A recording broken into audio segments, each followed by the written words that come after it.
टी20 team में एक चीज की कमी काफी लंबे टाइम से चल रही है और वो कमी है एक ऐसे बैट्समैन की जो 50 बॉल्स पर 50 रन नहीं बल्कि 50 बॉल्स पर 100 करने की स्ट्रेंथ रखता हो। वो बैट्समैन जो 200 के स्ट्राइक रेट के साथ खेल सके और शुरू में ही पाकिस्तान को एक ऐसा स्टार्ट दे सके जिससे पाकिस्तान टीम का टोटल 20 ओवर्स में 200 तक जाता हुआ नजर आए। और अब ऐसा लगता है कि पाकिस्तान टीम को इसी तरह का बैट्समैन मिल चुका है हसन नवाज की सूरत में। ये वो बैट्समैन है जिसे कोई परवाह नहीं कि आगे स्पिनर है या फास्ट बॉलर, इसको बस एक चीज का पता है और वो है अग्रेसिव बैटिंग। हसन नवाज के खेलने का तरीका बहुत टेक्निकल या स्टाइलिश तो नहीं है और ना ही इसके पास बहुत ज्यादा शॉट सिलेक्शन है, लेकिन फिर भी इसके पास वो टैलेंट है जिससे वो पाकिस्तान को अकेला मैच जितवा सकता है।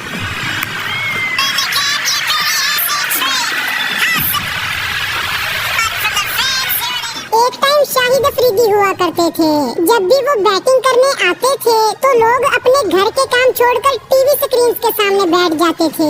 शाहिद अफरीदी के बाद पाकिस्तान को कोई उस तरह का हिटर नहीं मिल पाया। हालांकि आसिफ अली और हैदर अली जैसे बैट्समैन आए तो सही, लेकिन ज्यादा टाइम तक अपनी छाप नहीं छोड़ पाए। अब हसन नवाज पाकिस्तान को एक हिटर के तौर पर मिले हैं। अगर हम इनके रिसेंट स्टैट्स देखें तो इन्होंने 190 प्लस के स्ट्राइक रेट को कंटिन्यू रखते हुए 200 प्लस रन बनाए हैं। हसन नवाज बिल्कुल क्लीन पावर हिटिंग करते हैं। बट अब सवाल ये है कि क्या हसन नवाज पाकिस्तान के लिए फ्यूचर स्टार बन पाएंगे? क्या वो पाकिस्तान के लिए नेक्स्ट किसी बड़े प्लेयर की तरह बनेंगे या वो भी आसिफ अली या हैदर अली की तरह साइडलाइन हो जाएंगे या फिर इन्हें जबरदस्ती साइडलाइन कर दिया जाएगा? हसन नवाज 21 अगस्त 2002 को पंजाब के एक शहर लिया में पैदा हुए। जहां ये रहते थे वो लिया का एक छोटा सा कस्बा था जहां क्रिकेट खेलने की ज्यादा अपॉर्चुनिटीज नहीं थी और ना ही वहां प्रोफेशनल क्रिकेट यानी हार्ड बॉल को लेकर लोगों में ज्यादा इंटरेस्ट था।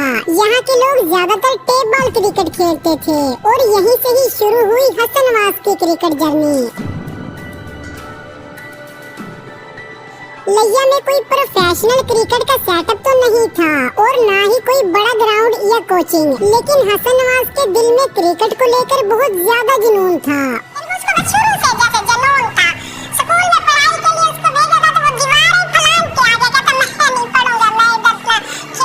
और इन्होंने सोच लिया कि अगर क्रिकेट में कुछ करना है तो इन्हें अपना शहर छोड़ना पड़ेगा। फिर 2016 में 14 साल की एज में हसन नवाज पढ़ाई के बहाने इस्लामाबाद शिफ्ट हो गए। इस्लामाबाद जाते ही सबसे पहले हसन नवाज ने एक क्रिकेट क्लब ज्वाइन किया और यहाँ से ही इनका असली सफर शुरू हुआ। हसन ने यहाँ हार्ड बॉल खेलना स्टार्ट की और जब इन्हें हार्ड बॉल की समझ आना शुरू हुई तो इन्होंने इस्लामाबाद क्रिकेट एसोसिएशन के टूर्नामेंट खेलना शुरू कर दिए और आहिस्ता आहिस्ता अपनी बैटिंग को और ज्यादा इम्प्रूव कर लिया। इनकी अग्रेसिव और फियरलेस बैटिंग स्टाइल ने इन्हें टूर्नामेंट के बाकी प्लेयर से अलग बनाया। फिर 6 साल तक लोकल क्रिकेट खेलने के बाद इन्होंने lucky star cricket club join किया। फिर अंडर 19 लेवल पर ICA के लिए खेला। यहाँ से इनका डोमेस्टिक करियर स्टार्ट होता है। 2019 में हसन ने अपनी पहली बड़ी ब्रेक थ्रू ली जब इन्होंने डोमेस्टिक टूर्नामेंट्स में अपनी बैटिंग से सबको हैरान कर दिया था।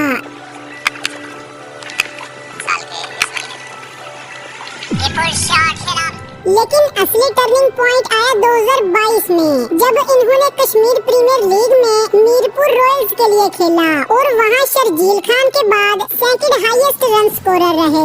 इस परफॉर्मेंस ने इन्हें नेशनल टी20 कप में जगह दिलाई और यहीं से ही इनका नाम बड़ा होने लगा।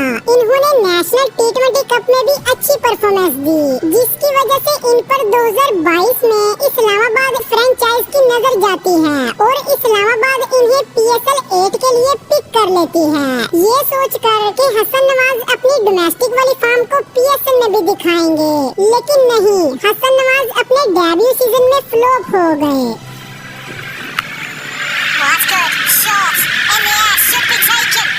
इस सीजन में इनको 3 मैचेस में चांस मिला जहां इन्होंने 28 रन बनाए। टीम मैनेजमेंट ने इन्हें ज्यादा चांसेस नहीं दिए और ये हसन नवाज के लिए एक काफी बड़ा सेटबैक था। लेकिन हसन नवाज ने हार नहीं मानी और इन्होंने डोमेस्टिक क्रिकेट पर वापस फोकस करना शुरू कर दिया एंड अपनी बैटिंग को और इम्प्रूव किया। 2023 में हसन नवाज को किसी भी बड़ी स्टेज पर चांस नहीं मिल पाया। इस साल इन्होंने सिर्फ और सिर्फ डोमेस्टिक खेला, जहां इनकी फॉर्म ज्यादा अच्छी नहीं रही। फिर 2024 आता है और हसन नवाज अपना लिस्ट ए डेब्यू करते हैं, लेकिन ये डेब्यू भी इनके लिए अच्छा नहीं रहा। इन्होंने सिर्फ 2 रन बनाए और आउट हो गए। इस टाइम तक हसन नवाज के लिए चीजें थोड़ी सी मुश्किल लग रही थी, क्योंकि डोमेस्टिक में छोटे छोटे स्कोर्स और पीएसएल में भी कंसिस्टेंट परफॉर्मेंस ना देना, ये सब इनके करियर के लिए एक बड़ा चैलेंज था। लेकिन हसन नवाज ने जो मेहनत की थी, इन्हें पता था कि ये मेहनत इन्हें कभी न कभी एक बड़ा नाम जरूर देगी। फिर आखिरकार 2025 में इनकी मेहनत रंग लाती है और मार्च 2025 में इन्हें पाकिस्तान के लिए T20 डेब्यू का मौका मिलता है। ये मौका इन्हें न्यूजीलैंड के अगेंस्ट 5 T20 की सीरीज में मिला। पहले मैच में हसन नवाज 0 रन पर आउट हो गए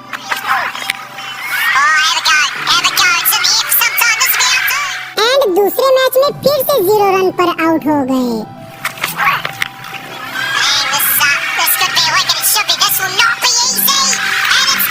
इस सीरीज का स्टार्ट भी इनके लिए पीएसएल की तरह काफी बुरा रहा। इस बुरे स्टार्ट के बाद इन्होंने सीरीज का तीसरा मैच खेला और तीसरे मैच में इन्होंने जस्ट 44 बॉल्स पर सेंचुरी बना डाली।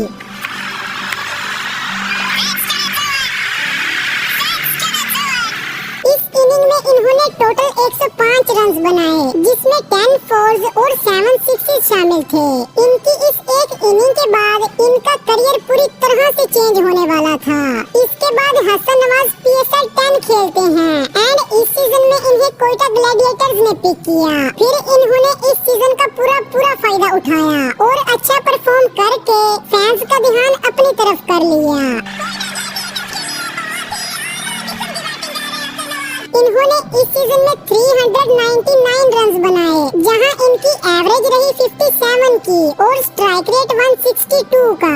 इस सीजन में इनकी नोटेबल परफॉर्मेंस आई इस्लामाबाद यूनाइटेड के अगेंस्ट, जहां इन्होंने 45 बॉल्स पर सेंचुरी स्कोर की।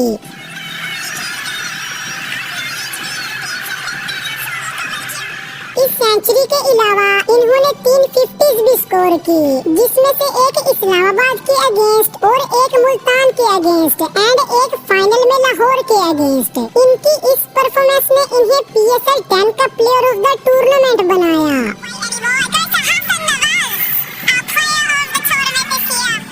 और साथ ही इन्हें बैटर ऑफ द टूर्नामेंट का अवार्ड भी मिला।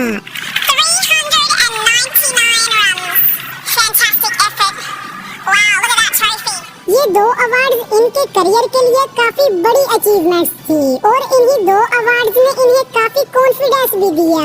फिर इसी कॉन्फिडेंस के साथ इन्होंने बांग्लादेश के अगेंस्ट 3 T20 की सीरीज खेली, जहां इन्होंने 200 के स्ट्राइक रेट को मेंटेन करते हुए 3 मैचेस में 121 रन बनाए, जिसमें एक 50 भी शामिल थी।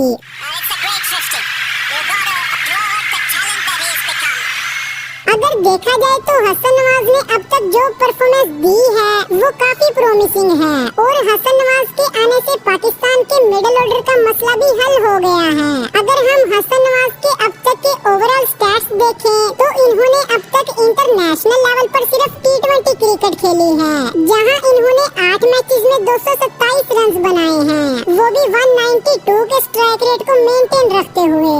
अभी तो इनके करियर का स्टार्ट ही है और हमें यकीन है कि हसन नवाज आगे जाकर पाकिस्तान के लिए और बड़े रिकॉर्ड्स बनाएंगे।